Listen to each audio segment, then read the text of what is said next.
This is another one of Dennis's growers. Yeah, well, I guess I'm from Iowa, and I'm about an hour from here. I guess it's not too far away. Started with Dennis probably 5 or 6 years ago, and probably 6 years now, and things are getting a little better every year, I guess. All conventional, non-GMO beans and non-GMO corn, and that's challenging, but we're getting through that too. And I guess I can't have any complaints. It's been an uphill trend ever this whole time. So tell us a little bit about your corn program and your soybean program. How are you going about it and managing that? What changes have you made the last 3 or 4 years? Try to make improvements. What are you seeing? Constantly inoculating, sometimes with several products and at different times. Your product code, I've used a lot of that, of course, and I think I still have some on hand even. But so I'm all in furrow now on corn and beans. So either I'm inoculating on the seed or with a product in furrow, and usually trying to do something in with that. The beans, I actually don't have to buy seed anymore. I can eat my own, and I can get a premium on them on the end. So it's all non-GMO. They're hard to find, but it can be done, and that's helped profitability tremendously. But there's a challenge to that being non-GMO as well. The weeds, it's a big challenge. That's probably my biggest challenge. Do you think with what you've been doing and have you seen your soil health improve? Oh, absolutely. And how does that relate to what you're seeing in crop health and weed pressures? Stay green in corn has been really phenomenal. I harvested a lot of green corn this year. 21% was the moisture on it. Been black flared a long time. The old 9500 struggles a little bit with green corn. What was your test weights then? Test weights have been probably 56 to 58. You might see a 59 every now and then. But they've been pretty good. But that's been now I don't really know if I need to back off on maturities, but if you get everything dialed in correctly, you'll notice the maturities don't matter as much anymore. Like your 105s won't mature that much different than your 113s because you're managing your disease and everything. They all kind of come together a little closer than what you might think, even moisture-wise in the end. Your 105 might die just a little bit before your later stuff, if you're treating it all the same.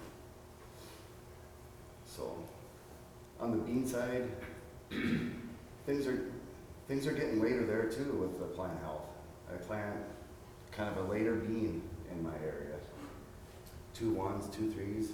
That's not 2 1 isn't out of line. 2 3s getting a little later, but it's getting to the point where I might have to reconsider that a little bit too. I'm getting started when everyone else is finishing.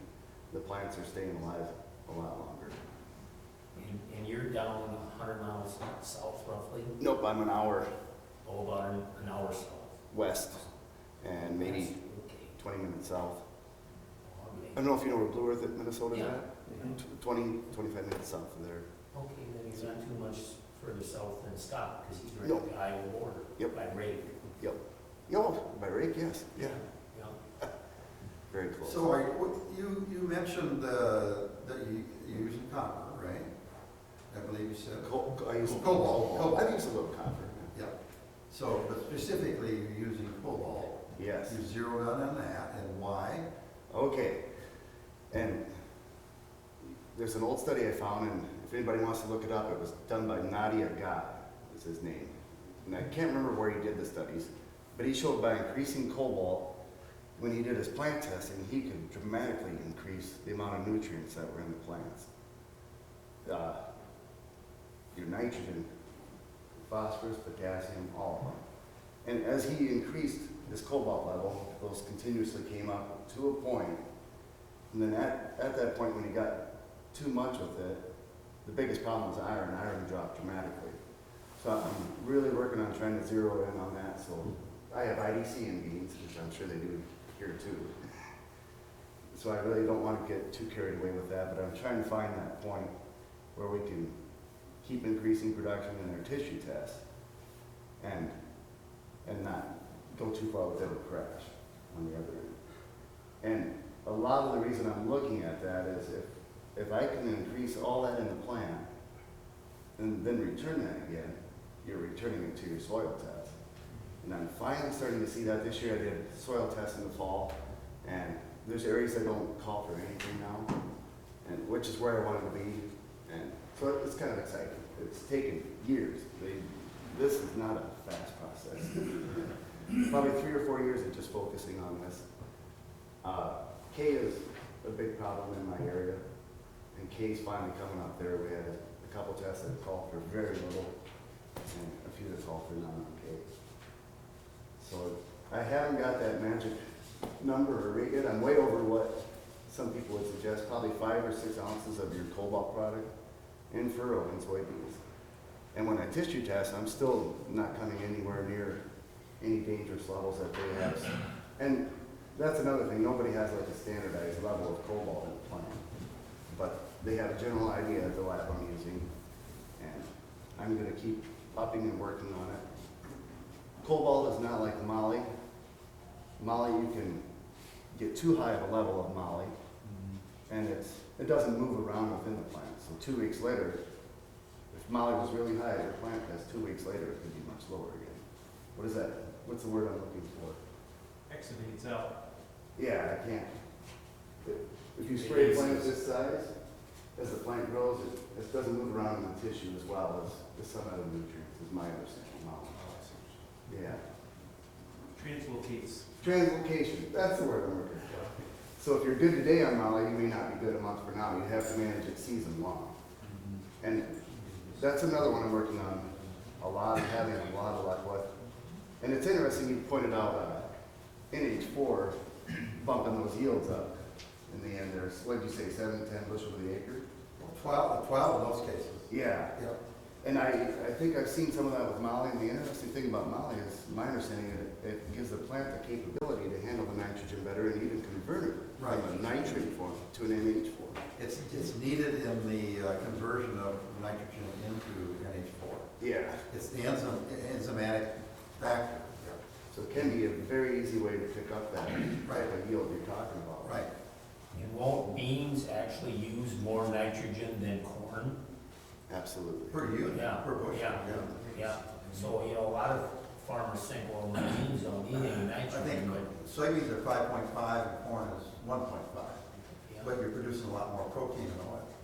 I've done trials with that. I put side dressed 100 units of nitrogen on soybeans, then I bumped it up to 200. And I think I gained a bushel or two. It didn't work. So I like I did a very small trial. I had some left over in my tank after I was done side dressing corn. And I thought, well, here's my chance to finally solve Test this that. one. Complete failure. Green foliage and, yeah. Yeah, we had beautiful, beautiful beans, but it did not work for me.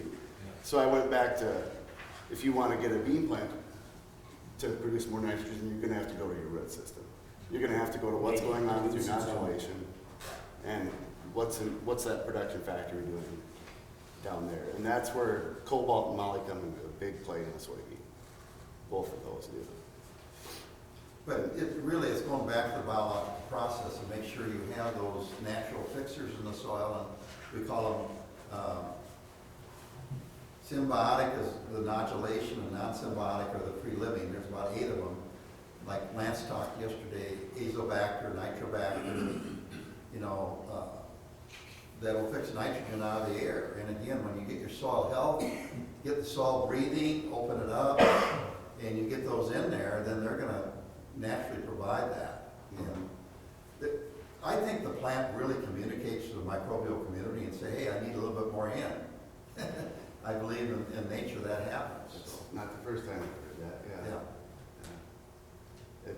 It's the hard nut to crack. So in the last 5 years, what do you think has been the greatest return on the investment of things that you've done? Moly would be an easy one. That's pennies, and you get so much back for it. Yep. When you get, if you have plants, if any of you have ever tissue tested and you have high nitrate plants, you would think that's good.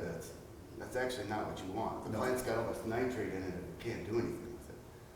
And that now you need to test moly and see what's going on there. You're probably low on moly if you have high nitrate in your plant.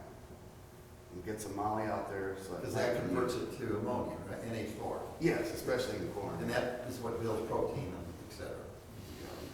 You can get much better use out of it. And something, I think that's helped my plant health too. That might be why I'm getting some of that stay green. Something with a plant with high nitrate in it is kind of crippled. I don't understand that process either, but it can't perform right or what it is, but that might be some of my extra stay green I'm getting, I don't know. In Molly, you can put it in the starter, you can use some foliar, but generally not more than about 6 ounces a season. That'd be a pretty close shot at it, yeah. Sometimes I try a third pass if I'm out there spraying for some reason. But yeah, in corn, I usually stick around to that 3 ounce range on Molly. And beans not too far from it. And what do they suggest? I think it's around 2 to 5 parts per million or whatever, parts per billion. I can't remember what they do on Molly. But they usually want you to be in that range. So you put out 3 ounces, it's probably gonna spike if you get really into this and go plant test. It's probably gonna spike it up to 15, 20, which would be a toxic level in there. You know, they always talk about molybdenum toxicity in cattle. That's not gonna happen. It's gonna instantly drop because those plants are still growing. There's not a real big fear there. You'd have to put tons of it out there right before you harvested it to really get it into that situation. So if you're worried about that, don't go out there right before harvest. So what else besides Molly is big deal, make differences? I'm trying to work with a little fish, might be having some luck there. My interest there is probably in the amino acid version of nitrogen. So you can skip a lot of the processes the plants have to go through to get it, and using it at different times. It's also heavy in fungi, to my understanding. And our fish has a little kaizen in it too. I've seen more products with that. Yeah. Yeah. That's interesting. A lot of little things that have gone to making this successful and putting a lot more fun in your farming. Yeah, a lot of testing and trying things. I mean, it's the cobalt thing. I'm still working on it. Hopefully, I'll get there someday. Now, how is your field look compared to your neighbors and at the end of the season? Oh, I've got some pretty good farmers in my area. Was greener longer, I guess. And Dennis has been in the area. There's a big difference between your neighbors and yours. Right across, I've taken several pictures. There's a big difference that your neighbors is brown and yours is still green. I've seen that several seasons in a row. Yeah. And his was planted in yours, or close to the same time frame. Yeah, usually we're like someone else that one guy goes and the next guy goes. It's not too much different in my neighborhood. Yeah. But your yields are much higher than what the county, or, you know, the co-op average is in that area too, right? Yeah, that's my understanding from what they tell me. Generally in corn, I seem to be running in that 220 to 230 dry range. So we're running like moisture, when it's moist out of the field, we can usually run 240 to 270. And then by the time we get her dried down, we're in that range. So corn hybrids then?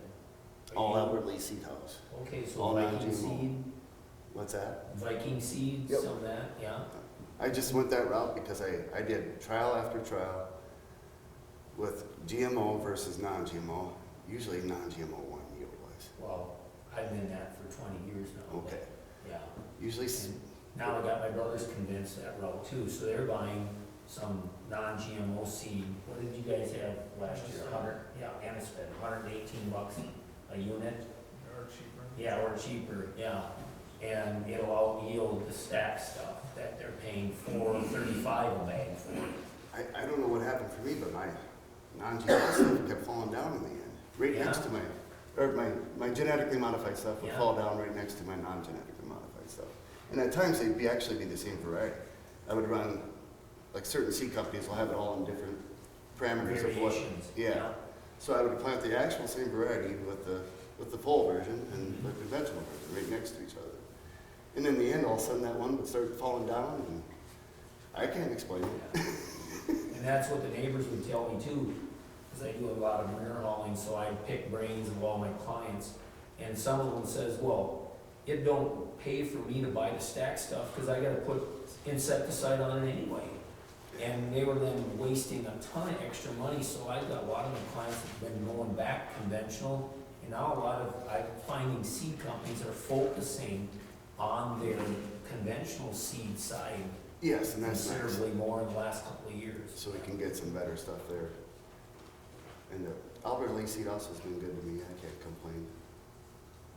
Theirs comes with an inoculant too, so a lot of times I'll have their inoculant and then like their inoculant on top of that. So we get a lot out there that way. I don't think they sell a bag anymore that isn't inoculated. Okay. So I kind of. Yeah, I think they're pretty much putting trichoderma on all their seed. Yeah. Yeah. Is it Saber-X or something? Yeah, Saber-X. Yeah. And then I top it off. But with it's, profit again, coating. what they're using is very limited in species. Yes, yeah. I don't remember what that one has in it, 5 or 6 or something like that. But you can top it. I generally don't stick with that and top it off with something else too. Anybody else have any questions? Yeah, Ryan, how long have you been farming, doing this? Would you say? I probably started a year before I started with Dennis doing some of these things, so probably in that 6 to 7 years. And then the thing is, would you say the soil, as far as like NPK, was in pretty good shape? You know, you gotta get that there, that in good shape before you start all these other things, right? Yeah, and we haven't done a whole lot different fertility-wise, it's just the numbers are finally coming up. It's awkward to ignore phosphorus, it can hover around a certain range, and it's never quite adequate enough, so you keep going, and you never seem to get anywhere. Now we're finally starting to see that come up. And that just takes time. But, you know, Anyways, I know. yeah, it just took time to get there. Not the overnight thing you want it to be. Well, Yeah, there is no silver bullet.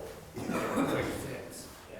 Like, probably 5 years it took to even start to begin to come. Now it's coming faster now, so. Once you start getting things turned on. In the right direction, it starts to snowball then, yeah. Yeah, and you can measure your progress. I mean, the heat test is a good way, and we have seen improvements on that. Probably should run another one, but we were bumping up on that test. That's just one way of checking your parameters. Now, do you feel you have pretty good, moisture or rain infiltration? Does your soil loose and soak it up, or does it run to the low spot? You're not too far from me, so you know what we got very well. And yeah, it's a lot better. With our heavy clays, like you know, we got the one thing that can get me still is if we get a huge, heavy, hard rain, that can, Well, Pack. rust, yeah, and pack it in, still rust. and then you can start having infiltration problems in it. But so yeah, we can still get a pond. That's one It's a thing lot. I've noticed with my place is I've got, the soil right there at the top is very loose. In fact, I spread low and dry. Well, to make it easy to get my spread width, I went in the same place as I had soft rock phosphate, and I had the stuff with the elevator, so I made 2 trips. And boy, I got some grooves. It wasn't because of mud. I mean, it's just that the soil's that soft. I guess one other thing I've done that I've had really good luck with, and I've read about some other guys doing it too, is I switched to doing nitrogen on both sides of the plant. For some reason, you can pick something up there. I don't know why. It's just a matter of that and another hose under the other side. I figured that out by accident, kinda. I had a little extra in the tank again one time, and I was putting it on, of course, with the goofy cultivator deal. And I went around backwards the other way. So at that time, I was just putting it on one side. When I came back, I was putting it on the other side, because I came through backwards. And at first, I thought I got the yield boost from the extra nitrogen, but no, it was because I went on both sides of the plant. So the roots are coming off at that angle, now I can get it on both sides. And those roots will go out after it, and now you're just creating a bigger root mass. So you use the same rate, but you use. Just application getting it on both sides. Yep, Can pick up some. yeah. And the magic rate, I don't know, it depends on the year and how much rain you get. Yeah. I can't figure that one out either. some days, sometimes that an extra 20, 50 pounds will really hit, and the next year, nothing. Just, it's all in those reins, I think, and what Mother Nature's gonna let you have. You know, the amazing thing about this year, for the most part, everybody in the surrounding area of the Midwest had pretty good yields. Yeah, Even where it was, we thought dry, that they came Was through a surprising. lot better than people thought they were going to. yeah, And that was a nice surprise, yeah. yeah. So every year is a little different. There's things happening in nature sometimes we don't understand. Yeah. Well, thank you. Yeah, thank you. Yeah.